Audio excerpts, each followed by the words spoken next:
Capital One is one of the most overlooked credit card ecosystems in the game right now.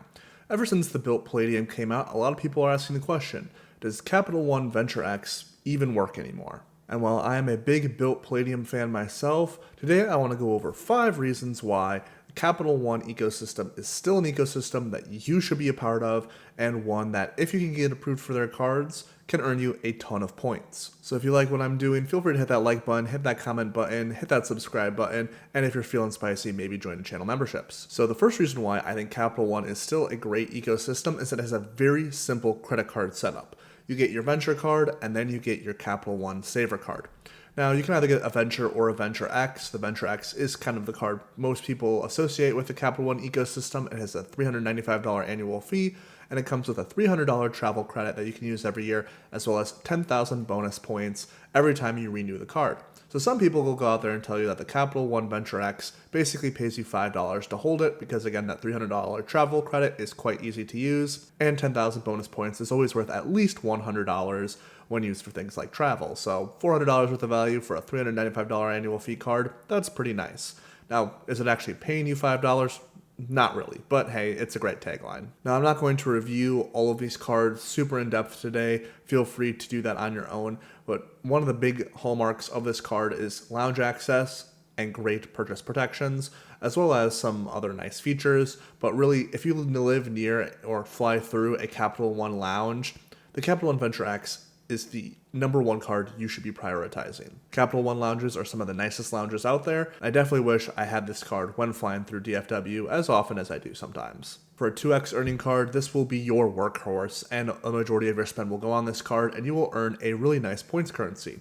You can then partner that with a Capital One Saver card, which earns you 3% cash back on a ton of categories that can be converted over to Venture Miles and can be used for different transfer partners. There is a $0 annual fee for the Saver card, and you will get 3% cash back on things like dining, groceries, streaming, and entertainment. 3x categories plus your 2x card, you can rack up the points quite quickly.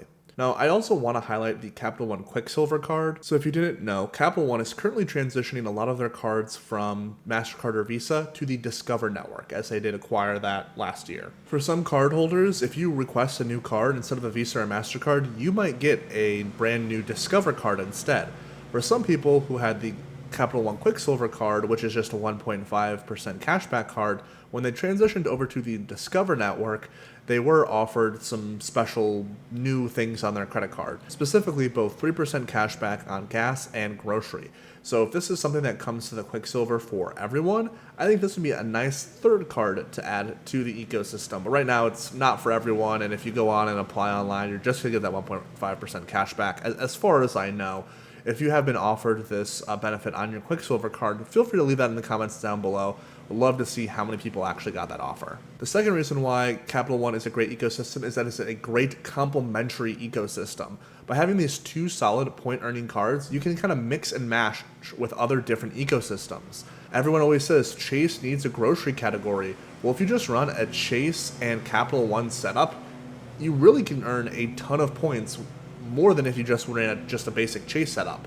Now, your points would be split between these 2 different ecosystems, but they tend to have a lot of overlapping transfer partners, and you can use different points for different things. And as we all know, Chase does not have a 2x earning card, so get rid of that Chase Freedom Unlimited, put in a Venture X, add in a Capital One Saver card for all of your grocery purchases, and hey, you have your Chase Sapphire for dining, again, streaming. Again, you can put a lot of those categories on the Capital One Saver card, but if you really wanted to earn Chase points with Capital One points, you can earn a nice blend of both depending on what the spend category is. And hey, throw in a Freedom Flex for specific 5x categories, and you have a better ecosystem when they're paired together. You could also do the same thing for Citi. If you don't want a Citi double cash, throw in that Venture X, get 2x Venture Miles on all of that non-category spend, add in a Citi Strata Premier card, or if you want to, maybe a Strata Elite if you want 2 premium travel cards, and maybe a Strata card for that extra 3x category.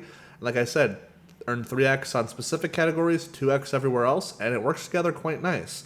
Now, you can mix and match Capital One with a bunch of other ecosystems as well. Maybe you want to do a Venture X and a Built Obsidian if you're feeling spicy.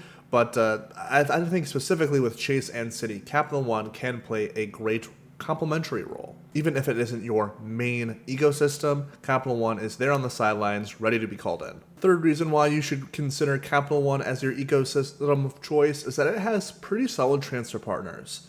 Now, I wouldn't say they have great transfer partners. I'm not putting them in that S tier with Built, but you can get a lot of damage done, specifically if you're looking for that international business class flight or some cheeky one-off domestic flights booked through different alliance partners. Now, this is definitely not Credit Card 101, where we've advanced to the graduate level courses of how to use Capital One transfer partners, but once you find out the sweet spots, they're just as easy to use as anyone else. Me personally, Aeroplan is my favorite transfer partner, which is the transfer program for Air Canada. I was able to get business class flights from LAX to Tokyo and from Taipei back to LAX for 75,000 venture miles. Transferred it over to Air Canada, booked Singapore Airlines business class to Tokyo, and EVA Air from Taiwan back to the States. 75,000 points, and the taxes and fees were minimal. $50 one way, $80 on the way back. Compare that to British Airways, Avios, flying to London Heathrow, spending $600. For me personally, for all my business class flights to Japan, all those taxes and fees booked all on venture miles, less than $250. The Cathay Pacific flight, which I'll talk about in a few moments here, was $120 in taxes and fees, which was almost more than my 2 business class flights over the ocean combined. Now, speaking of British Airways, Capital One also does have British Airways, and as the saying goes, an Avios is an Avios is an Avios. There are a ton of different programs that use the Avios currency, and you can transfer them between British Airways, I think it's Qatar, and a bunch of other places, and book flights. So if you just have one Avios partner, you have access to all of them. You can also use Flying Blue KLM as a sneaky way to backdoor some good Delta One opportunities, and if they have the availability, even some Delta domestic flights as well. Again, is it as convenient as just having Delta as a transfer partner? No, but you can actually get better pricing on Flying Blue for Delta than if you're just booking Delta yourself. Also, Virgin Red has some good sweet spots. Again, you gotta find them, but again,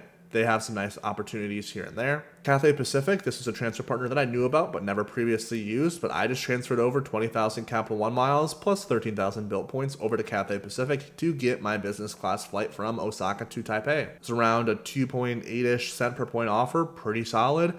And now I know that Cathay Pacific is a great opportunity in Asia. Now, Capital One does struggle on the hotel side, but having I Prefer at 1 to 2 is pretty solid. Built just added them at 1 to 2. City has them now at 1 to 2. And while it's definitely a your mileage may vary kind of case, if you find some specific I Prefer hotels that have good points availability, you can get that 2 to 3 to 4 even cent per point value. In my previous video, I kind of looked at that a little bit, so I'll leave a little card here for you to check it out once you're finished watching this video. Specifically in Greece, and I know not everyone wants to go to Greece, but I Prefer has some really nice properties in Greece with some amazing cent per point values. The fourth reason why you should consider Capital One is that you can use your points for anything travel. Capital One has one of the nicest travel erasers I've seen on any ecosystem. It's super easy to use, and it is something I have personally used in the past when I've had some extra Capital One miles. Now, for anything that you book travel, you can go in, use your points, and erase that purchase for 1 cent per point. So while you can do this for flights or hotels, most of the time it's probably better to book it through the portal and then travel erase it. Again, your mileage may vary. Sometimes it might be better to do one or the other. I'd always say, hey, use your other points to book business class. Use your Capital One miles to kind of cover everything else. So when it comes to things like car rentals, tours through Viator, Get Your Guide, transit, rideshare, tolls, parking, buses, theme park tickets bought through third parties, and that's a asterisk I'll talk about in just a second. Anything that codes as travel on your Capital One card can be erased for 1 cent per point.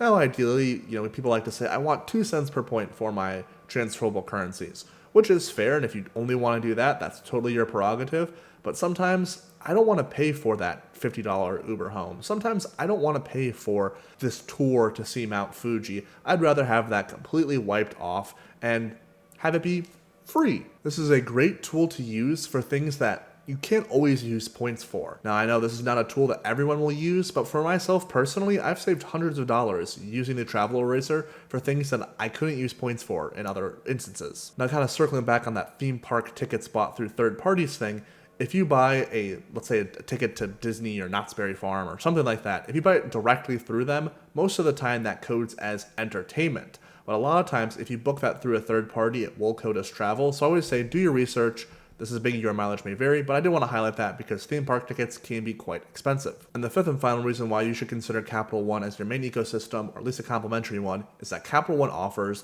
allow you to earn some of the best points earning opportunities in the entire game.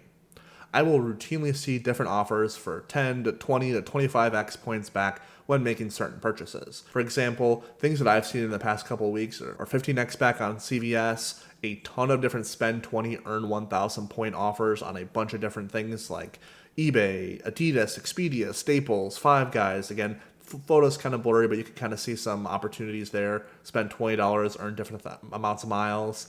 15x on Viator, 22x back on DoorDash, 10x back on Panera, 9x back on Old Navy. Definitely a ton of ways to earn a ton of points. Now, you don't get these points right away. There can be issues Capital One has with tracking different things. You have to make sure you don't have like ad blockers or other things like Rakuten open. You have to make your decision if you want it through Rakuten or through Capital One. There can be a ton of issues where you don't get those points, so it's really something that you have to investigate and do a little bit more research on how Capital One offers and Capital One shopping work. But when it works, you can earn so many points. Like I said, Capital One can be a little annoying to deal with, and you should read the terms and conditions because certain things like buying gift cards or buying certain brand products sometimes don't code how you want them to, and you want to make sure what you're buying will code the way you want it before you actually purchase it. But if you can do that, there's basically no other coins currency that can earn points as quickly as Capital One. So again, just to highlight, Capital One is not perfect. It can be hard to acquire Capital One cards. I personally have the Capital One Venture card, and I wish I could have a Capital One Venture X. Maybe less so now that I have my Built Palladium. It's a little redundant. But before the Built Palladium came out, I tried so hard to get the Capital One Venture X, and they just wouldn't approve me for it or allow me to upgrade my Venture card. Another not ideal thing about Capital One is that if you just want to cash out your points for cash, you only get half a cent per point. So 10,000 points is worth $100 in the Travel Eraser, but it's only worth $50 in cold hard cash. So that's not a great exit strategy, but Capital One points are so versatile in other ways that I think you'll find a way to use those points quite easily. And then I do want to highlight Capital One customer service is spotty at best. Again, I haven't had too many issues with them in the past. Every time I call, it goes pretty standard, but there's been some horror stories out there like everyone else. So again, your mileage may vary. But even after all of that, I still think Capital One is a great ecosystem that people need to consider and shouldn't just be throwing to the side. For me personally, right now they're not my starting quarterback, but they're definitely on the roster and they have a healthy contract. So I'm curious, do you have Capital One cards as part of your ecosystem? Did you pump and dump them, or are they going to stick around in your wallet for the near future? Feel free to leave those thoughts and comments down below. Would love to interact. Let's start a dialogue down there. I respond to every single comment that I get, whether it's good or bad. So like I said, leave your thoughts and comments down below. And if you made it to the end of this video, I want to give you a big thanks. Would love it if you considered hitting that like button, like I said, commenting down below, and hitting that subscribe button. I'd love to hit 800 subscribers as soon as possible.